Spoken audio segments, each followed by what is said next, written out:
Romanos capítulo 2, verso 14.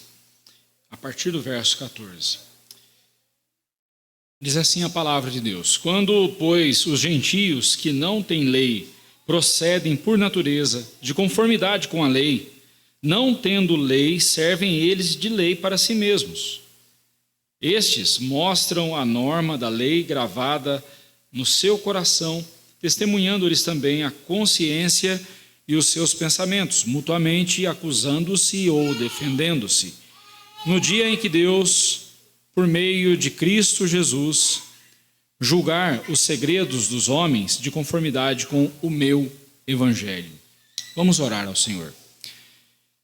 Grande Deus, tua palavra, ela é a bússola para o nosso coração.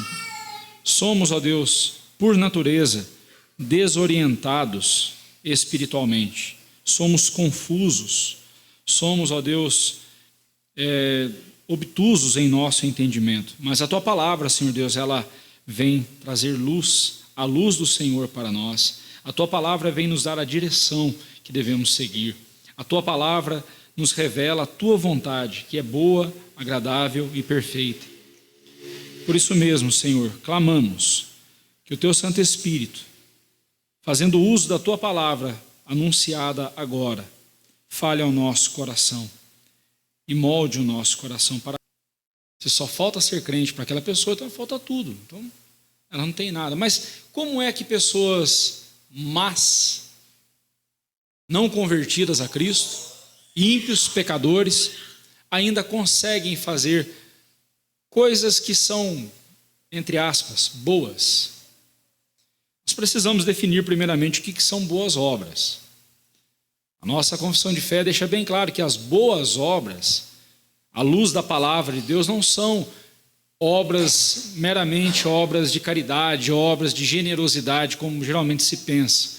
Boas obras, as boas obras, aquelas que Deus preparou de antemão para que andássemos nelas, são obras dignas de salvação, dignas da salvação que Deus nos concede gratuitamente.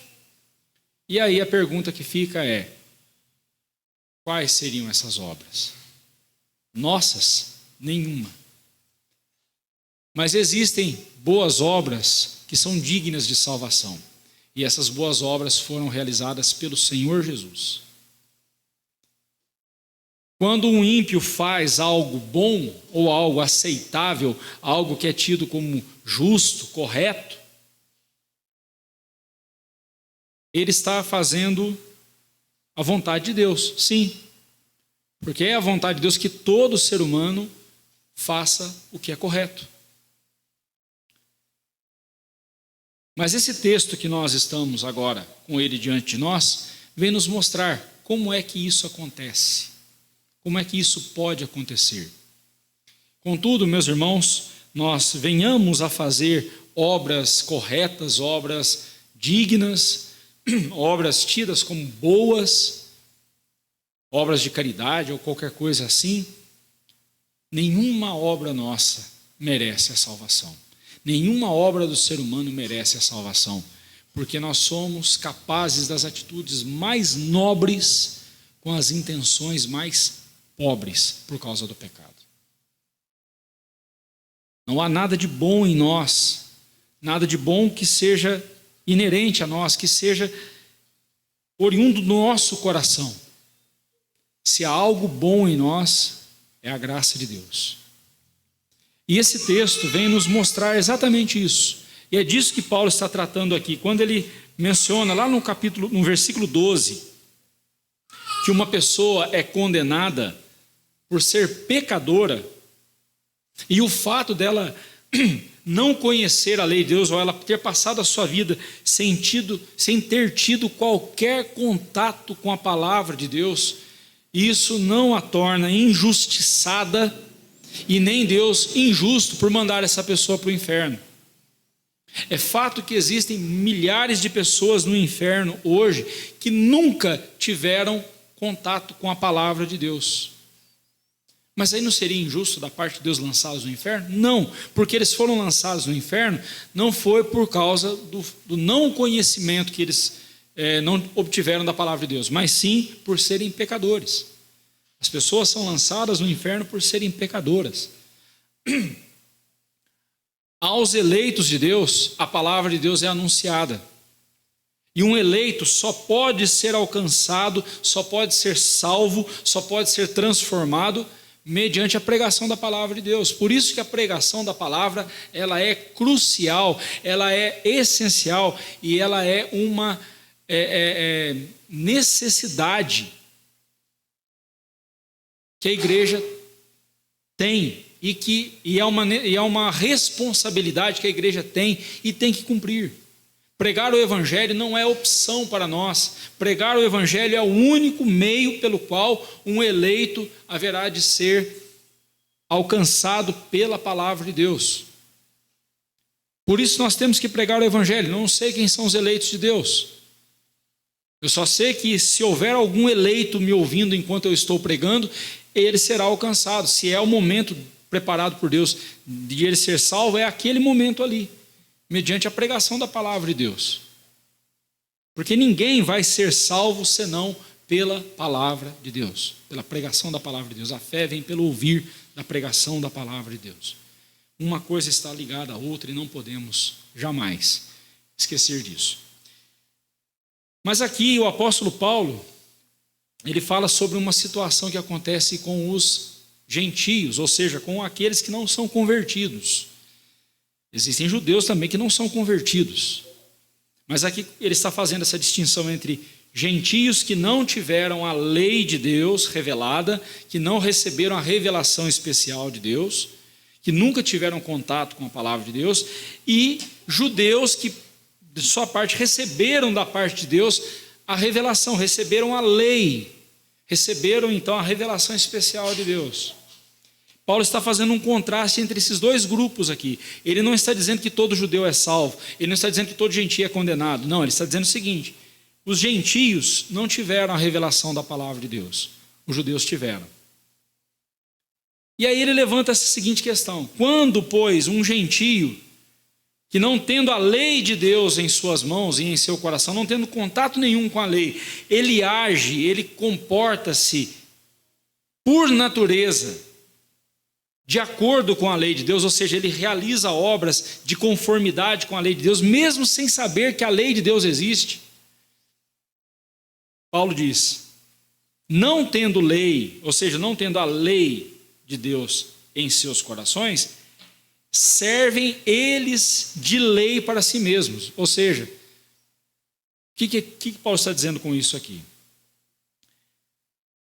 Todo ser humano, por natureza, ele tem esse senso de certo e errado. Todo ser humano, qualquer cultura, você tem em qualquer cultura, em qualquer povo, você tem elementos ali que são tidos como certos e elementos tidos como errados. Não estou ainda dizendo ou comparando se esses elementos estão de acordo com a palavra de Deus. Não, simplesmente estou falando desse senso comum que eles têm. Qualquer cultura tem elementos que são certos e tem elementos que eles consideram errados. Tem elementos que eles consideram sagrados e outros que eles consideram profanos. Qualquer cultura. Ainda que os homens não conheçam a lei de Deus, a palavra de Deus, em seus corações há esse senso do que é certo e o que é errado. Todo ser humano, não importando a sua cultura, tem esse código de ética e moral, que ele segue. Ele tem uma conduta que ele segue. Um código entre a sociedade dele ali, esse código é para a sociedade e eles procuram seguir. Quem desobedece sofre as consequências. Eles estabelecem normas, as quais, se as pessoas desobedecerem, serão punidas, e se obedecerem, serão agraciadas, né? E é a isso que nos referimos aqui quando falamos de senso de certo e errado. Agora, é fato que muitas vezes esses códigos, né, variam de cultura para cultura, são bem diferentes do que as Escrituras prescrevem. Por exemplo, numa determinada cultura, para nós aqui, cristãos, que temos a palavra de Deus, poligamia é pecado. E eu não penso só na poligamia concomitante, eu penso na poligamia consecutiva. O que eu quero dizer com isso? Todos nós aqui seríamos contra um homem ter 2, 3, 4 mulheres ao mesmo tempo. Mas se tornou comum na nossa sociedade, até mesmo nas nossas igrejas, o cara ter 2, 3, 4 casamentos. É uma mulher por vez, mas está no 3º, 4º casamento. Eu conheço um pastor famoso, para minha tristeza, da Igreja Presbiteriana do Brasil. As atrizes globais, as atrizes da Rede Globo, tinham ele como queridinho, porque ele ia fazer o casamento delas. Ele já estava no 4º casamento, pastor presbiteriano, no 4º casamento.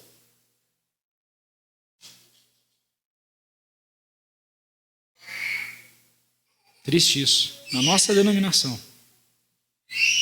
Na nossa denominação. Não sei, esse caso já é antigo. Eu não sei se houve disciplina, espero que o presbitério tenha disciplinado ele, não sei. Mas nós precisamos entender que poligamia na nossa cultura, na cultura bíblica, na cultura da palavra de Deus, à luz da lei de Deus, poligamia é pecado. Deus não criou 4 Evas para Adão, ele criou uma Eva para Adão. Essa semana eu tive uma conversa com um muçulmano. O jeito que ele falava comigo, eu tinha a impressão que ele tinha uma bomba para explodir a qualquer momento. Né? A Janaína falou assim, meu amor, mas e se ele tivesse? Se ele tivesse, eu ia para o céu.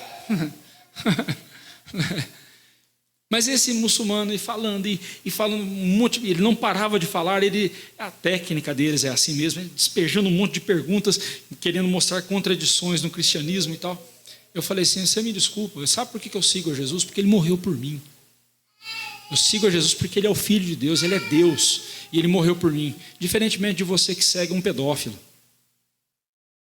Maomé é pedófilo, o cara casou com uma menina de 8 anos, mas veio a conhecê-la intimamente só com 10 anos, porque com 8 era muito novinha. Isso é o quê? Eu falei, não, calma, você está generalizando a coisa.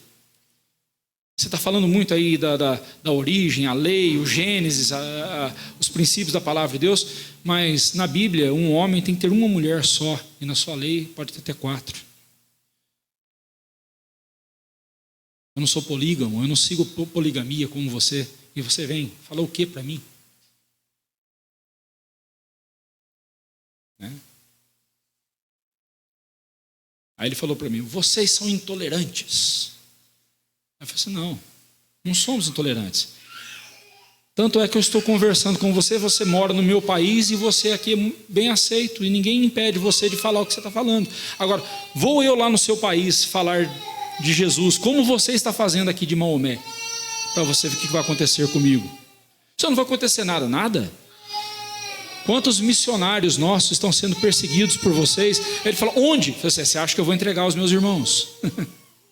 Você acha que eu vou entregar os meus irmãos missionários? Não vou entregar. Intolerante é você, falei para ele. Ele não gostou do que ouviu, mas, bem, voltando aqui ao caso da poligamia. Na nossa cultura, mesmo na nossa cultura tão bagunçada, a cultura brasileira tão bagunçada como nós temos visto, no nosso país, poligamia não é algo aceito. Mas existem muitas culturas, como por exemplo a islâmica, que a poligamia é aceita. Um homem pode ter até 4 mulheres, desde que ele consiga sustentá-las de igual forma, desde que ele não tenha uma por fora das 4, ou seja, que ele não adultere com uma 5ª mulher, porque ele só pode ter 4, só 4. 5ª mulher já seria adultério. Então você vê que eles têm o conceito de adultério, mas o conceito de adultério deles é muito diferente do que a Bíblia diz.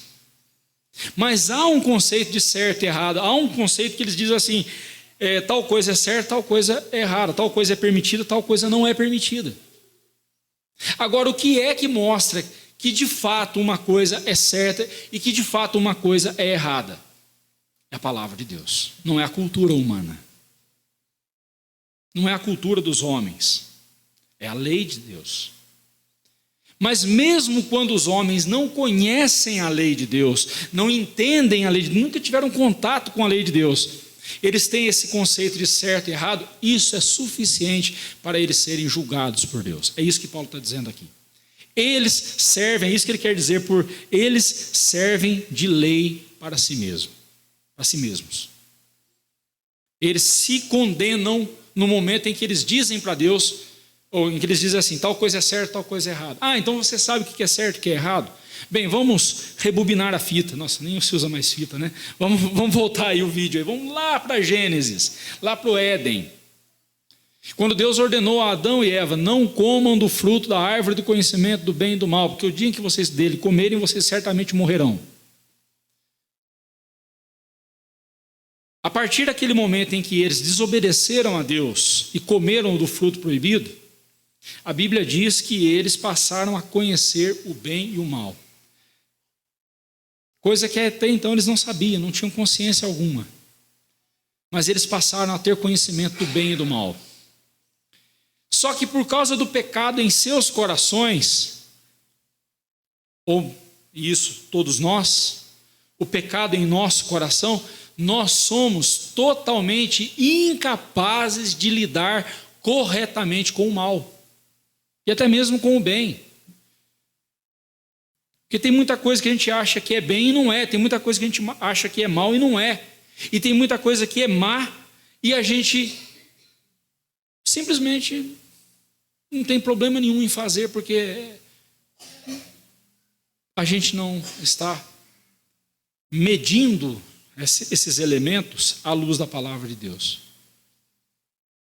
Desde que Adão e Eva pecaram, a raça humana não tem condições por si só de lidar corretamente com o mal. E é por isso que a gente vê tanta maldade acontecendo. Mas quando de repente alguém consegue fazer alguma coisa que se encaixa com a palavra de Deus, que é de acordo com a palavra de Deus, isso pode acontecer, inclusive com quem não é crente. Por quê? Porque a norma está estabelecida por Deus. E de vez em quando, uma ação nossa, uma ação de uma pessoa ímpia, é de acordo, está de acordo com as Escrituras. Mas isso torna a pessoa merecedora da salvação? Não. Só agrava ainda mais a sua condenação diante de Deus, como Paulo está nos mostrando aqui. Como não bastasse esse senso do que é certo e do que é errado, Paulo ainda nos mostra que Deus equipou a alma humana com consciência, né? Diz aí o verso 15. Eles mostram a norma da lei gravada no seu coração. Ele está falando aqui dos gentios, ele está falando aqui de quem não é crente, de quem não é convertido. A lei de Deus está impressa na alma humana, está impressa no coração humano, o que não quer dizer que todo mundo obedece à lei de Deus, não. O que Paulo está dizendo é: todo mundo sabe que existe certo e errado. O que resta saber é se o conceito que a pessoa tem de certo e errado está de acordo com a palavra de Deus. É aquilo que a Bíblia diz que é certo e errado. Mas esse senso está impresso no coração das pessoas. Por isso que você vai encontrar alguém que não é crente, de vez em quando fazendo uma coisa honrosa, sendo mais justo até mesmo que muitos crentes. O que é uma vergonha para nós. Porque nós não somente temos o conhecimento da palavra de Deus, como nós temos a capacitação do Espírito Santo em nosso coração para fazermos as obras, as boas obras que Deus preparou de antemão para que andássemos nelas. E aí, quando eu vejo um ímpio agindo corretamente e eu agindo de forma errada, de forma pecaminosa, eu devo me corar de vergonha.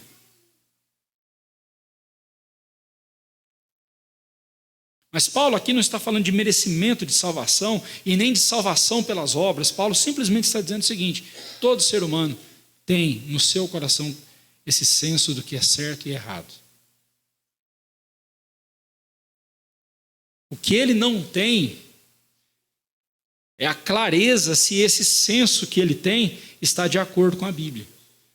Isso é obra do Espírito Santo no coração da pessoa. Somente quando o Espírito Santo age no coração da pessoa, converte o coração da pessoa e lhe capacita a entender a lei de Deus, e a pessoa passa a ter contato com a palavra de Deus, então ela vai medindo a sua vida pela palavra de Deus, e ela vai observando o seguinte: puxa vida, isso aqui que eu achava que era bom, não é, porque a Bíblia diz que é pecado, então eu vou deixar de lado. Isso aqui que eu achava que era pecado, a Bíblia não condena isso, é coisa da minha cabeça, eu inventei isso. Então eu vou deixar de lado também, porque a Bíblia diz que não é pecado. E assim, então, eu vou sendo moldado de acordo com a palavra de Deus no meu coração. É isso que Paulo está mostrando aqui para nós. Ele continua dizendo que, vez ou outra, as ações de um não crente coincidem com o que a lei de Deus diz. E por isso, essas pessoas têm testemunhando-lhes também a consciência e os seus pensamentos. Qualquer pessoa, mesmo um não crente, mesmo um ímpio, ele pode ser tocado em sua consciência e ferido em sua consciência e ser tocado de remorso por uma coisa que ele fez. Eu conheço vários casos, já vi várias pessoas nessa situação. Dia desse eu conversava com um homem, não é crente, não é temente a Deus, e eu conversava com ele. E ele lamentava o fato de que ele perdeu a sua família, o erro que eu cometi quando eu traí minha esposa, e ela então decidiu sair de casa e levar meus filhos com ela, e eu perdi minha família. Você via tristeza nas palavras daquele homem, você via tristeza no olhar daquele homem.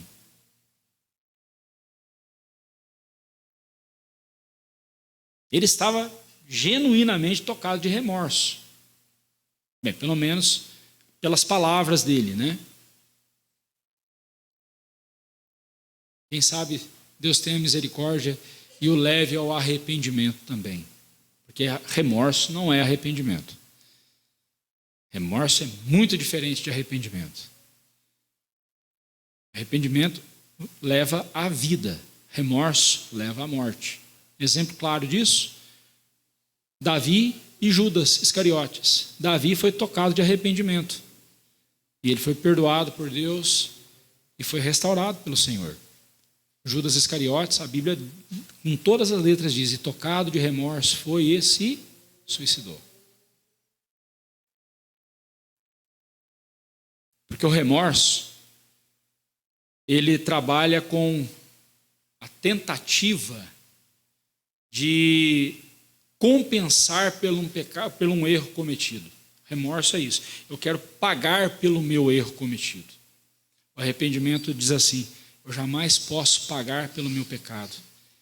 Meu pecado foi tão grande que eu não tenho condições de pagar pelo meu pecado. Eu preciso de Jesus.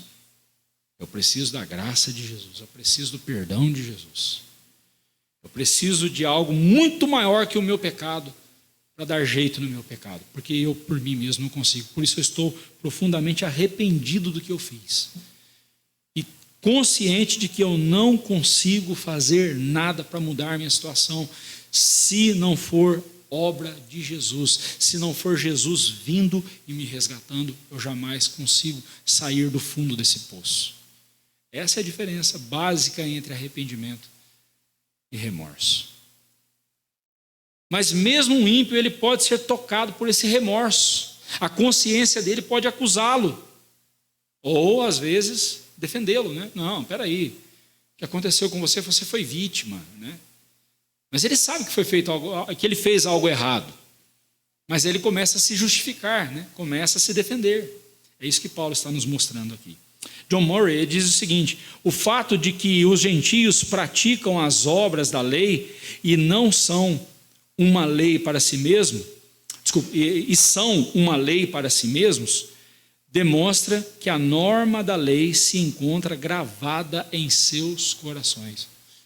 Por isso que todos chegarão diante de Deus nos céus e ninguém vai ser desculpável, ninguém vai poder dizer: Senhor, mas eu não sabia que existia certo e errado.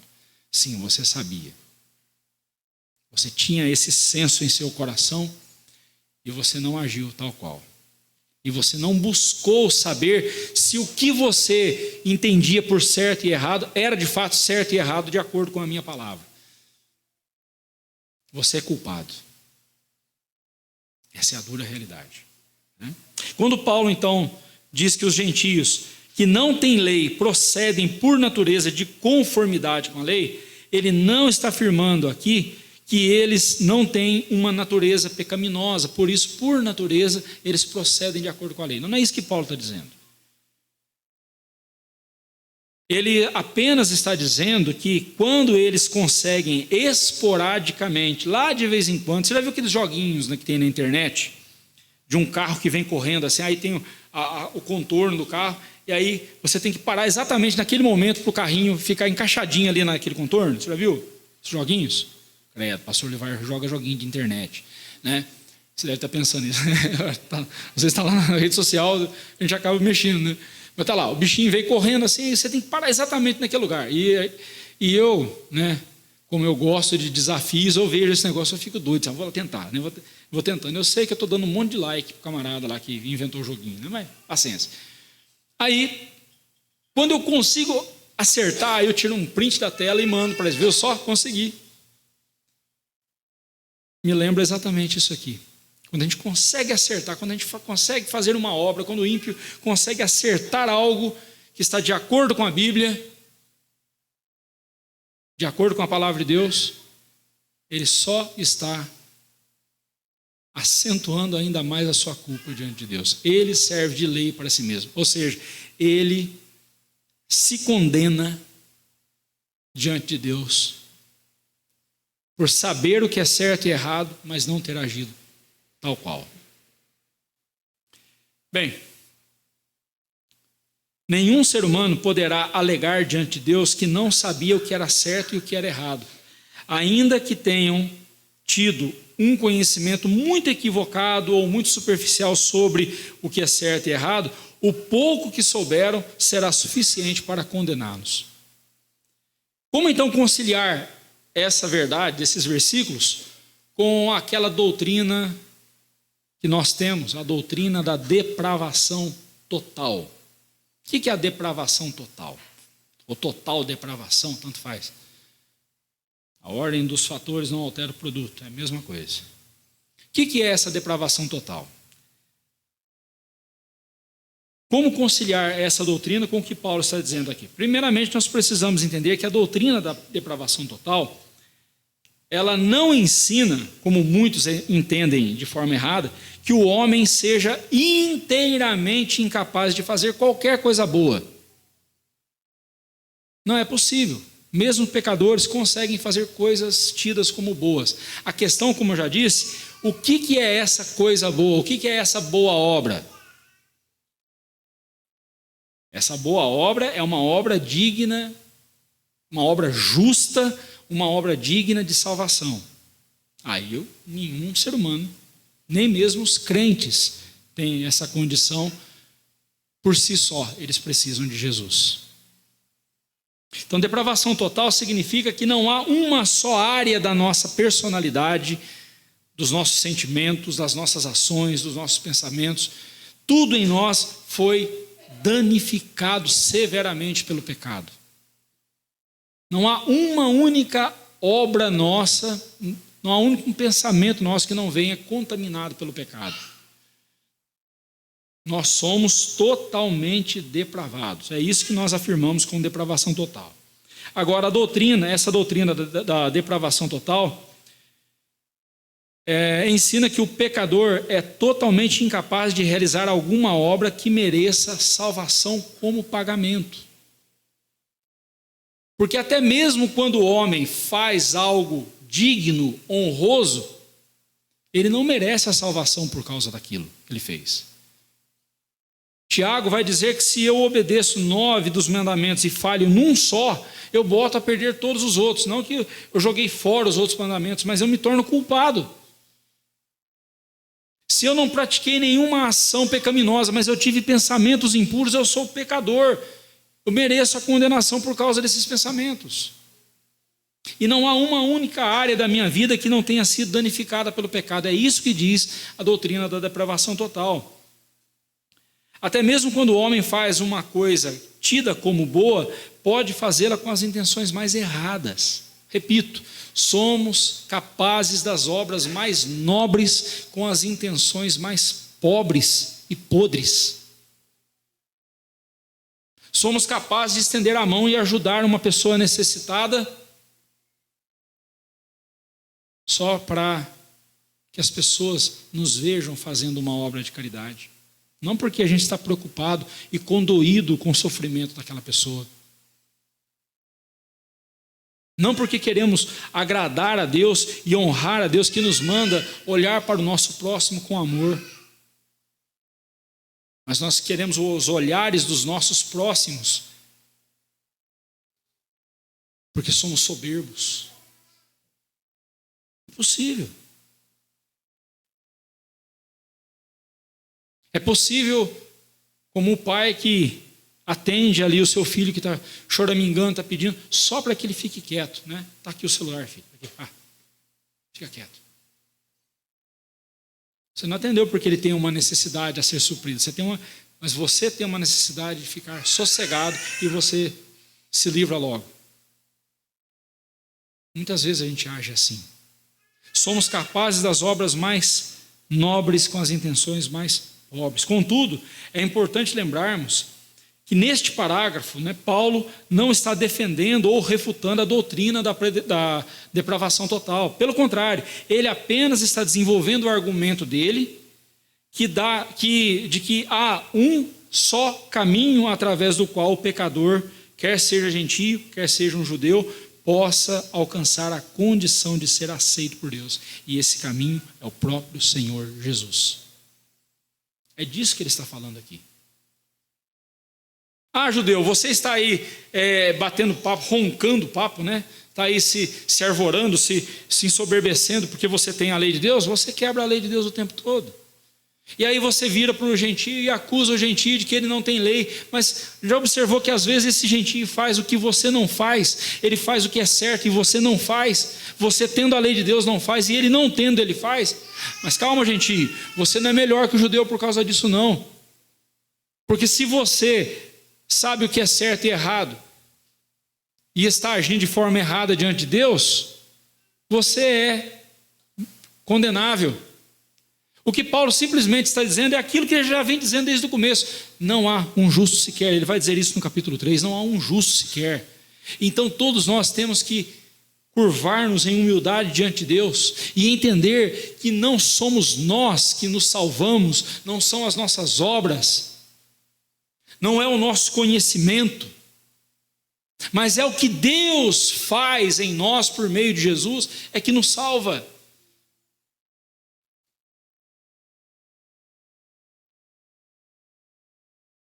Os gentios necessitam da justificação pela fé.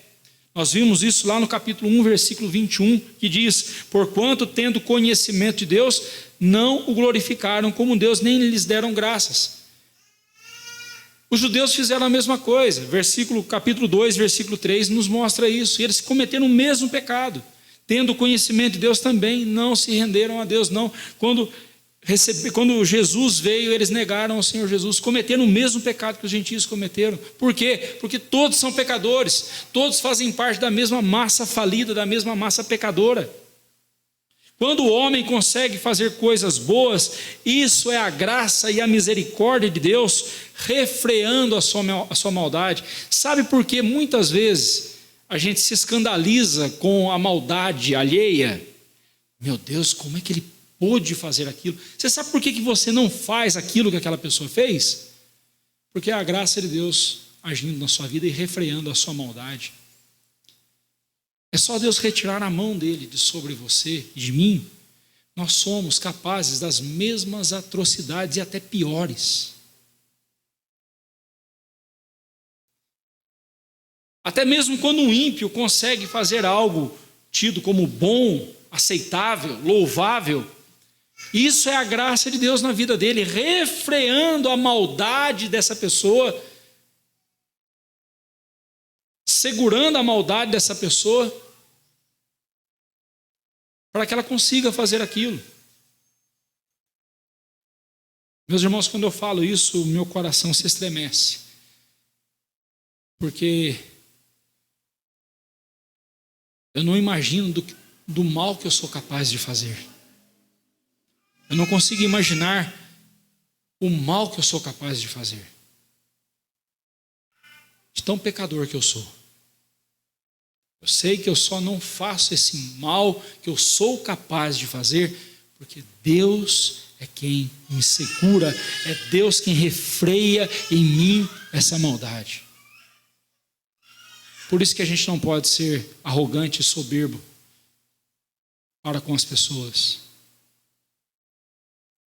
Somos tão pecadores quanto. Se eu só não pratico os mesmos pecados que aquela pessoa pratica, é porque Deus me segura. Se dependesse de mim, eu não tenho força alguma para refrear a maldade que há em meu coração. Versículo 16, o apóstolo Paulo diz: no dia em que Deus, por meio de Jesus Cristo, julgar os segredos dos homens de conformidade com o meu evangelho. E aí ele encerra esse bloco da carta, esse bloco do capítulo. A respeito desse dia, ele já falou lá no versículo 5, é o dia do juízo final, é o dia do julgamento, em que Cristo voltará e recolherá a sua igreja e julgará os ímpios. O julgamento de Deus já está em andamento desde já. Não será só apenas o juízo final. Deus já está julgando os homens. No decorrer da história, nós vemos várias vezes o Senhor vindo e agindo e julgando e pesando a sua mão.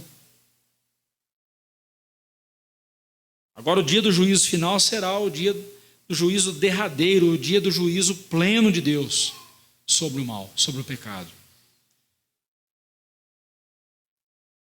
O julgamento de Deus já está em andamento, desde já, mas será naquele dia em que ele se revelará plenamente contra os ímpios. Vejamos a primeira parte do versículo 16, que diz assim: no dia em que Deus, por meio de Jesus Cristo, julgar os segredos dos homens. Aquilo que só a consciência de alguém conhece, pensamentos, intenções, sentimentos, haverá de ser trazido à luz. Mas não somente o que está oculto no coração dos homens, mas também as obras ocultas, aquelas obras que eu escondo de você, que você esconde de mim e que nós escondemos uns dos outros. Tudo será trazido à luz. Naquele dia, cada um será julgado diante de Deus e cada qual as suas obras terá suas obras reveladas diante de Deus e de todos. Diante de Deus elas já estão, mas serão reveladas diante de todos. Deus fará isso, ele julgará os segredos dos homens. Ele não falou segredos dos corações dos homens. Isso também acontecerá, mas ele julgará os segredos dos homens.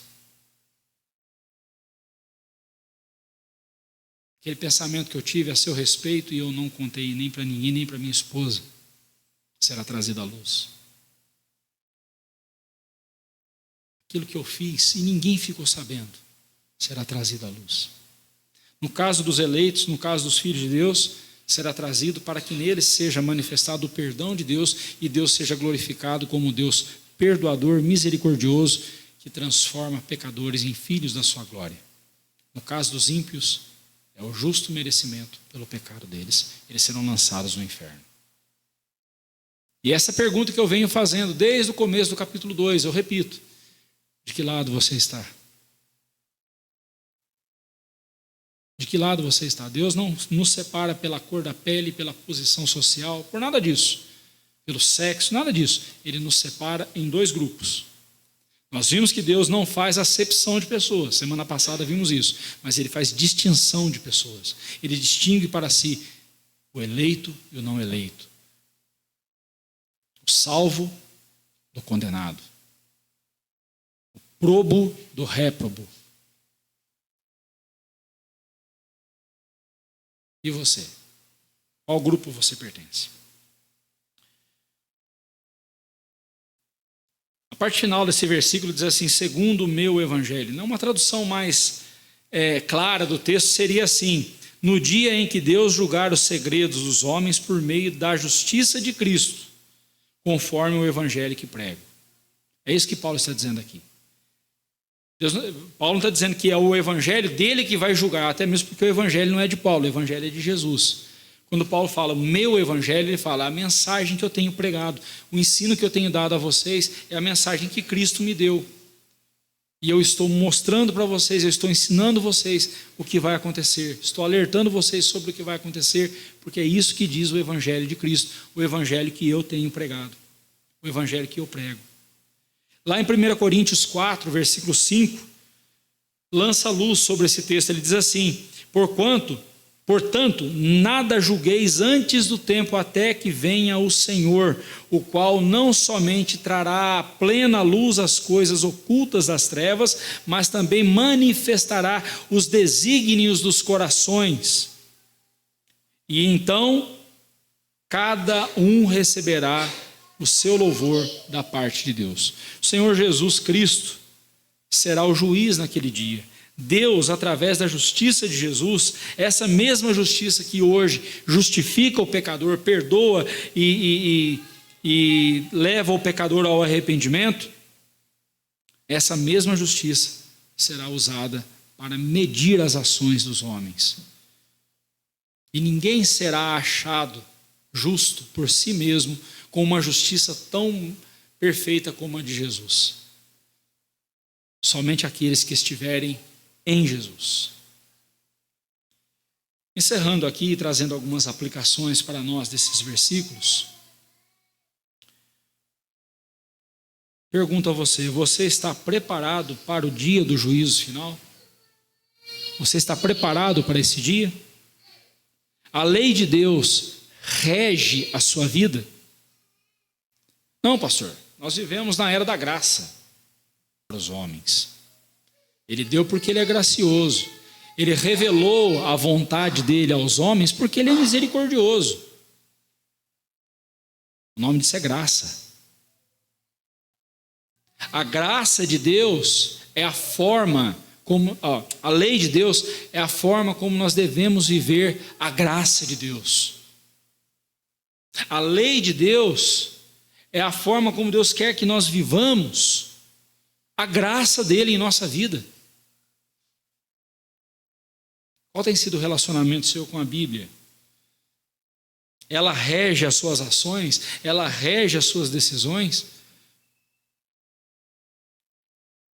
Se um ímpio não convertido, simplesmente pelo fato de ele saber o que é certo e errado, ou pelo menos ter esse senso vago de certo e errado, já é condenável aos olhos de Deus, muito mais são aqueles que, tendo a revelação especial de Deus diante de si, tendo a lei de Deus em suas mãos, e não a praticam, muito mais merecedores de condenação estes são. Qual é o seu relacionamento com a lei de Deus? A justiça que você exibe em sua vida reflete a justiça de Deus? Reflete a justiça de Jesus? Lembre-se, nenhum critério é maior e mais forte que esse. Ainda quero destacar mais um elemento importante aqui. A norma para o crente não é a cultura, mas sim a palavra de Deus. Algumas palavras que quando eu ouço, é como aquela luz no painel do carro, acendendo, dizendo que tem alguma coisa errada no motor. Algumas palavras que ouço, por exemplo, a palavra releitura. Temos que fazer uma releitura da Bíblia. Outra palavra muito comum é: temos que ressignificar as coisas. Temos que tornar a Bíblia, não é acessível, temos que tornar a Bíblia relevante, também acessível. Temos que tornar a Bíblia acessível, ela tem que ser mesmo. A Confissão de Fé diz que a gente tem que traduzir a Bíblia nos idiomas que ela ainda não existe, foi traduzida, e para que a palavra de Deus seja pregada. Esse é nosso dever. E acessível ela tem que ser mesmo. Porém, quando eu escuto as pessoas dizerem assim: nós temos que tornar a Bíblia, nós temos que tornar a igreja, acabei de falar, esqueci de novo, relevante para nossos dias. A igreja perdeu a sua relevância. Aí o que eles inventam para poder trazer relevância para a igreja? Assistencialismo. Vamos transformar a nossa igreja num grande centro social para socorrer necessitados. Não que isso seja errado, mas essa não é a principal tarefa da igreja. E você pode ver uma igreja focada em assistencialismo, para ser relevante, para ser importante para a sociedade, ela não tem compromisso nenhum com as Escrituras, com a pregação da palavra de Deus. Aliás, ela começa a ler a Bíblia, essa igreja começa a ler a Bíblia de forma enviesada. Vamos ver aqui o que a Bíblia fala sobre o pobre, como se fosse só o pobre a única pessoa que Cristo veio salvar.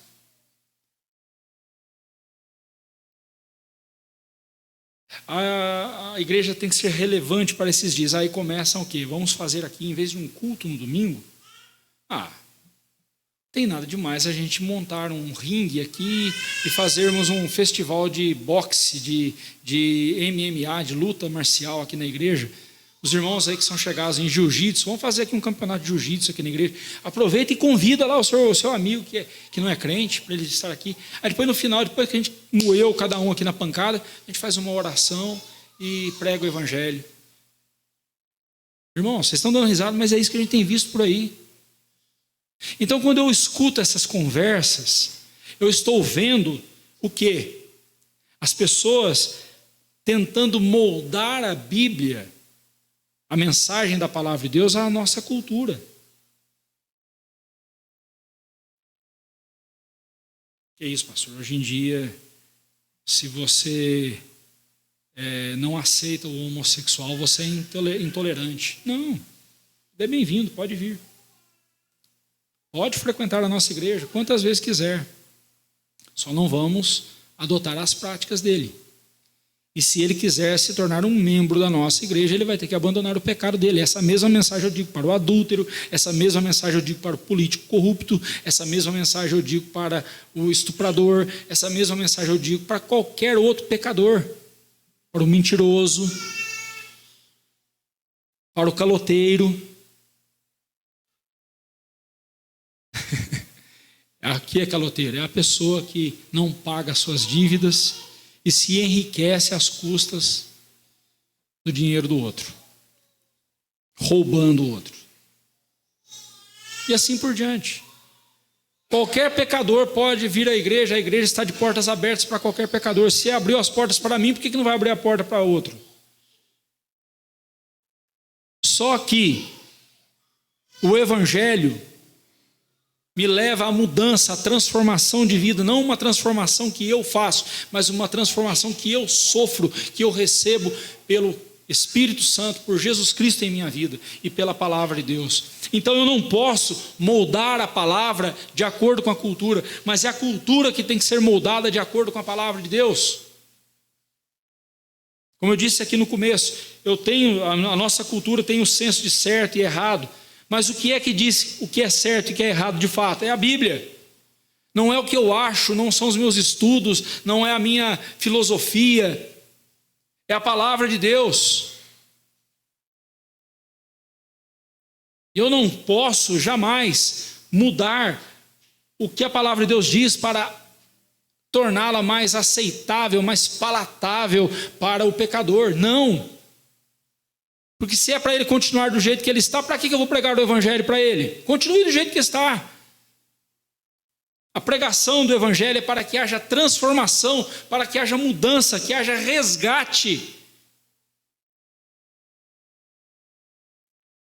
Não é para outro motivo, porque o objetivo disso é a glória de Deus. E Deus não é glorificado quando o homem continua do mesmo jeito que estava.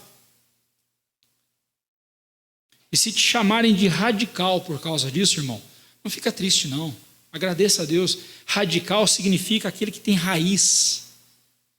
Essa semana passou uma ventania doida aqui em Jacareí, aqui na região, né? O que teve de árvore caindo, coisa voando, não foi? Foi feio, deu medo, confesso para você. Fiquei impressionado, disse, epa, o que é isso? Né? Do nada acendeu aquela ventania. As árvores que têm raiz firmes, não caíram, não foram abaladas. As que estavam já frouxas em suas raízes, foram arrancadas com tudo. Ser radical é ter raiz firme na palavra de Deus. Não se envergonhe disso. Não se envergonhe disso. Se te chamarem de radical, conservador, ou o que quiserem, deixe. O importante é você estar firmado na palavra de Deus. Vamos ler juntos, encerrando esse sermão, Jeremias capítulo 17, versos 7 e 8.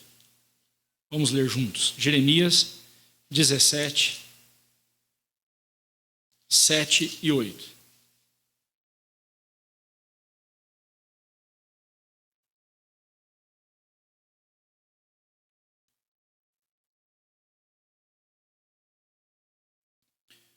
Juntos.